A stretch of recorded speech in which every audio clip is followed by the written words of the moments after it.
I just feel like we're 2 years too slow. We are 2 years too slow in everything, right? Had we built our house 2 years ago, we would have been in a much better place. Had we done this 2 years ago, we would have been in a much better place.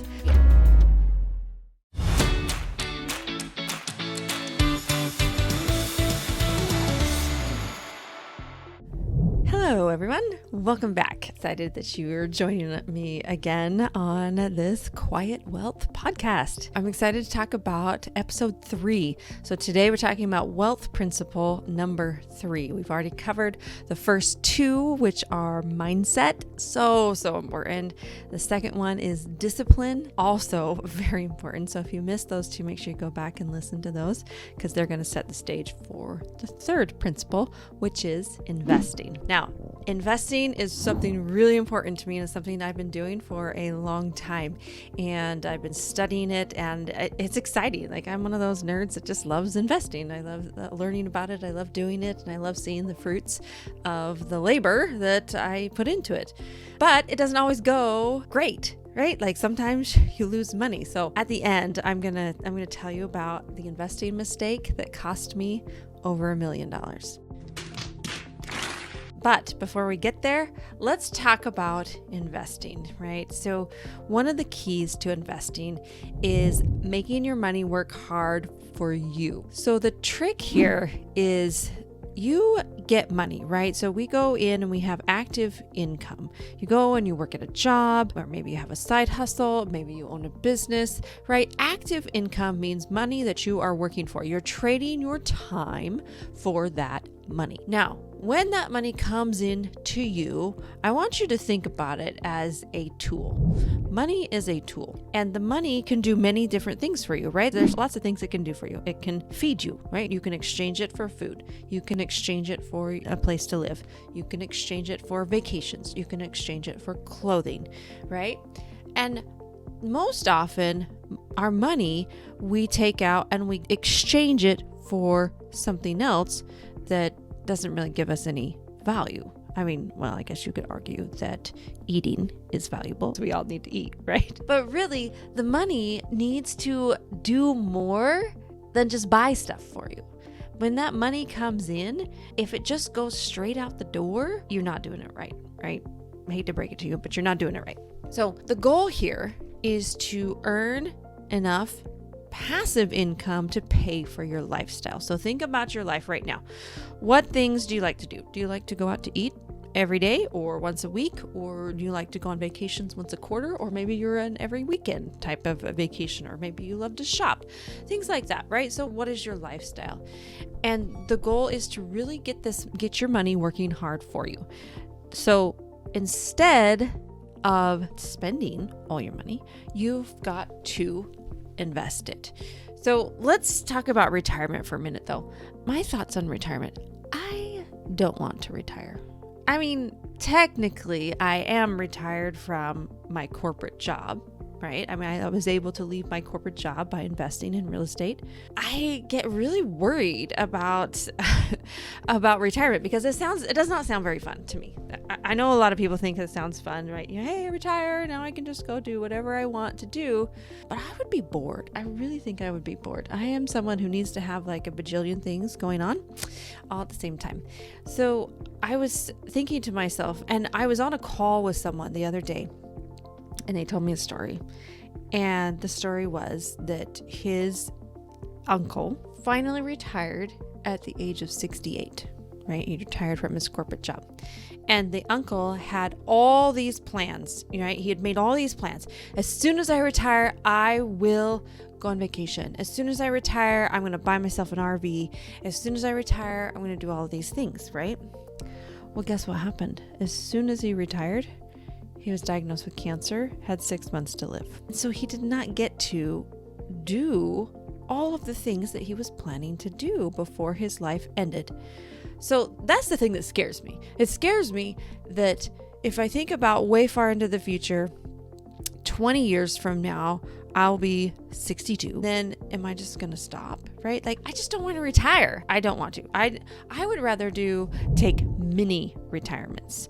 And mini retirements is this really fun concept where basically I don't know, every 2 years or so, you take 3 months off, and that's your mini retirement. So you retire for 3 months and you go and do something epic, right? You go live in Europe for 3 months. You go hike in South America for 3 months, like whatever you want to do, or you just go lay around on a beach for 3 months. I could do that. Well, 3 months is kind of long. Maybe I'd get bored at 3 months. But anyway, you get the concept, right? So mini retirements is much better. So let's think about how are we going to make our money work for us? So investing. And really I'm just going to simplify it, because later on in the podcast, we're going to dive into so many specific strategies and things that you can do to really make your money work. But today, we're just talking about the overall concept of investing. So what you need to do is you need to buy an asset. Now, what's an asset? An asset is an investment that goes up in value, right? We want to collect land, not bills. So, do cars go up in value? No. Well, I guess they kind of did during COVID. Wasn't that crazy? COVID's just crazy. But things like boats, TVs, appliances, ATVs, right? Those do not go up in value. Therefore, they're not considered an asset. Now, there are creative strategies to make them into assets. And it was hilarious because the other day, one of my daughters is fixated on buying an ATV. She just wants one so bad. And her having the mother she has, right? I always think about things in terms of assets versus liabilities. Now, we talked about assets, right? A liability is something that takes money out of your pocket. So if you think about it this way, assets bring money into your pocket, liabilities take money out. So if we bought an ATV, it takes money out, right? We take a whole bunch of money out to pay for the ATV. And then we continually take money out to gas it, to fix it up, to haul it around, to store it, etc. Right? So it's a liability. Money's coming out of my pocket. Now, my daughter is clever. She understands assets and liabilities because we talk about this at our house. And she's like, well, Mom, I know you think it's a liability, but I bet we can make it into an asset. And I said, oh yeah, tell me how. She's like, we could rent it out to other people. And I high-fived her. Yep, you got this down, girl. If you think creatively about liabilities, right, things that take money out of your pocket, you can find ways for them to bring money into your pocket. You can turn it into an asset. But if you don't have time to turn it into an asset, or you don't want to put in that work or that effort, you can just simply buy assets, right? So what is an asset that goes up in value? Real estate. Sometimes stocks. I don't love stocks, so we're not going to talk a lot about stock investing. If you want to learn about stock investing, you need to find a different podcast, because this one is not going to talk about that. This one's going to talk about building wealth by investing in hard assets and businesses. So those are the things that we're going to do. Okay, the next concept about investing that you need to understand is getting paid based on results versus time. So when you first start working, do you remember your first job? My first job was a lifeguard. I loved it. It was the best job ever because I got to hang out in my swimsuit all day, watch other people swim. I got to jump in the pool and swim all the time. I mean, it was awesome. And as a lifeguard, I was paid an hourly wage, right? So I was paid. So as much time as I was there, that's how much money I got paid. There was no way to get more money in that job unless I put in more time. So in this instance, time equals money, right? So an hourly wage, it kind of means you're stuck. I couldn't, there's only so many hours that I could actually work. There were so many hours the pool was open that I could actually work. Now, the same happened with my salary, right? When I became a corporate employee and I got a salary, like that was exciting because you think, oh yes, now I don't have to work hourly anymore. I don't have to trade my time for money. Well, I hate to break it to you, but you still do trade your time for money, right? It's the same. It's the same thing. And often what would happen, and I'm sure you corporate employees understand this, you put in more time. Right? They'd say, okay, your salary is, say it's $100,000 a year, and that equals $45 an hour, because you always look back and see what it is. And then you work 80 hours a week, right? But still get paid that $100,000 a year. So that's the challenge with an hourly wage and a salary. You're stuck, right? The only way you can increase your income is by hoping for a raise. And we wait for your merit increases, and that's 3% a year, hoping to get promoted, right? But often the problem with promotion is the higher up you go, the more time you're required to work, right? And the more stressful the job gets and the more intense. And so it's just really it's hard. It's really hard. So now let's talk about getting paid based on results. So this is where commissions come into account, right? So if you are a salesperson and you go out and you sell 100 medical devices, you get paid a certain commission. Well, you could work hard and sell 200 and then you get paid double, right? So it's based on exactly the results. So whatever work you put into it and the results that you have, that's what the cool thing about commission is. Bonuses, right? So sometimes when you have a corporate job, a salary comes with a bonus. So same thing. Sometimes depending on, sometimes they're complex calculations. I worked in HR and they were complex calculations based on how the business did, how your team did, how you did personally, how your boss thought about you. Bonuses, you'd like to think you can control how much bonus you get, but honestly, there's not a ton of control there. The only control you have is the perception that you give off to your boss. It's not even necessarily how much you work, but if you have good output and your boss likes you, then you'll get a bigger bonus. Okay, another thing you can do get paid based on results is an online business. If you start yourself an online business and you start a digital business that sells courses about how to put together Legos. It's a thing, right? So you could have this online business, and however many courses you sell is how much money you make. It has no correlation with time, right? You could put in 50 hours or you could put in 10 hours and you could sell the same amount, because depending on what your skill set is in the beginning, right? So those are things. And then, of course, investments. Investments are paid on results. And investments are my favorite because as opposed to commissions, bonuses, online businesses, you're really putting in a ton of time on those ones. But investments, especially if you choose passive investing strategy, it takes hardly any of your time and your money just works for you. Okay, finally, let's talk about buying real estate because we're going to focus pretty heavily on real estate here. Real estate is going to make you a millionaire, right? If you want to do that, remember, we're getting committed to being rich because we have things to do. We have impact that we need to make in this world. So we're not going to wait to buy real estate. I was talking to a friend the other day and she said, I just feel like we're 2 years too slow. We are 2 years too slow in everything, right? Had we built our house 2 years ago, we would have been in a much better place. Had we done this 2 years ago, we would have been in a much better place. Well, remember, hindsight is 20/20, right? So if we look back, we can see the specific points in time that we should have bought a house, right?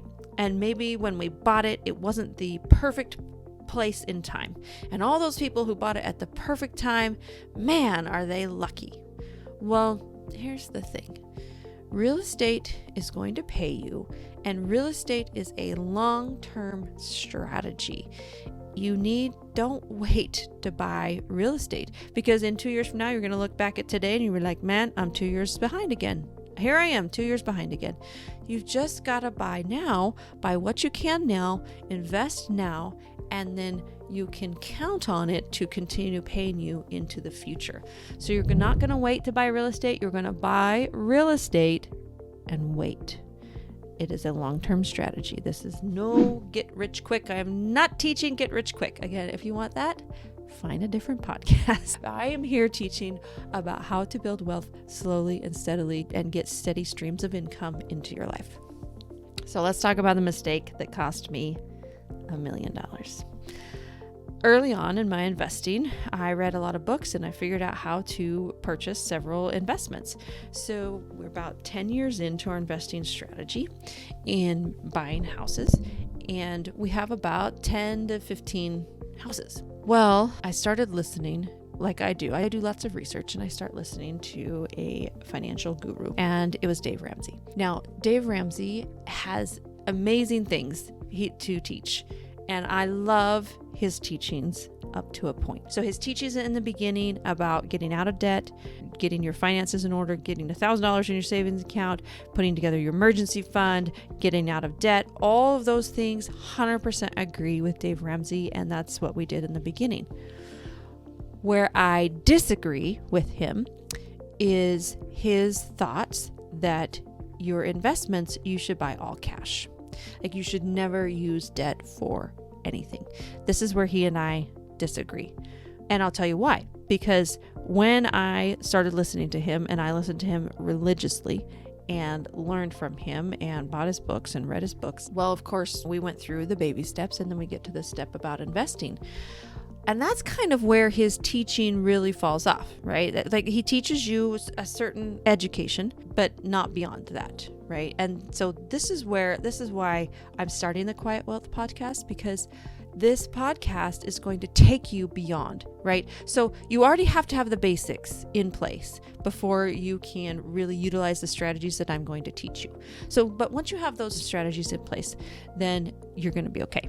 So as I was learning, I was at that, what's the next step, right? I'm at the investing step in my financial journey, because we had done all the things. We had a fully funded emergency fund. We have all of our savings, no debt, etc. And except for our rental properties. And so then I'm like, okay, well, what next? Now what? And Dave Ramsey taught that you should pay cash for all your rental properties. Like, you should owe nothing to nobody. And I unfortunately internalized that. And I thought about it, and I was like, yeah, man, I mean, that would be amazing to not owe anything to anybody ever. And guess what? I sold those houses, did not make a ton of money on them. And today, had I kept those houses going, they would have made me, over $1 million, right? Had I kept those houses. So that was a huge mistake, because debt is not bad, right? I know he says debt is dumb, right? Debt is not bad, but debt is a tool that is used in investing.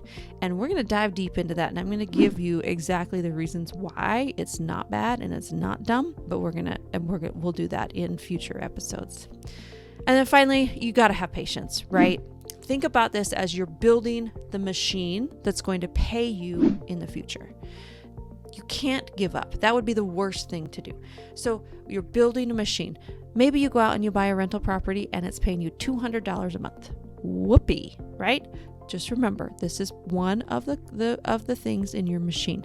You're building this machine that's going to eventually pay you in the future. If you don't give up, you will be at the point where, essentially becoming a millionaire is pretty close to being guaranteed, right? So don't give up. All right. Thanks for joining. I'm excited that you're here. Remember, go and download my document that I have for you. And remember to share this episode with others. This is so important to share this information so that others can benefit from it and join in on a group investment. Bye for now.